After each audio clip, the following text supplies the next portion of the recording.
తెలుగు తల్లికి వందనం. తెలుగు భాష మహోన్నతమైనది, మధురమైనది. వందే మాతరాన్ని రచించింది బంకించంద్ర చటర్జీ. అలాగే జనగణమనని విశ్వకవి రవీంద్రుడు రచించి ఆలపించి దేశానికి ఇచ్చాడు. ఎంఎస్ సుబ్బలక్ష్మి గారు శ్రీ వెంకటేశ్వర సుప్రభాతాన్ని మనకు అందించారు.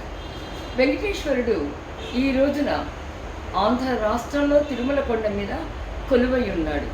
మరి ఇతర రాష్ట్రాలు ఇచ్చిన వారి ఇతర రాష్ట్రాలు మనకి ఇచ్చినటువంటి అమూల్య సందేశాలని త్యజిద్దామా? ఎంత పిచ్చితనం! మీరు పోతున్న పోకడలు ఎవరు హర్షించరు. భద్రాద్రి రాముడు ఖమ్మంలో ఉన్నాడు. మరి భద్రాద్రి రాముడు అందరికీ ఆరాధ్యమైనటువంటి దైవం కాదా? ఎక్కడ ఆలోచిస్తున్నాం? ఎలా ఆలోచించుకుంటున్నాం? విడిపోదామనుకున్నాం, విడిపోయాం. స్వరాష్ట్రాన్ని సాధించుకున్నాం.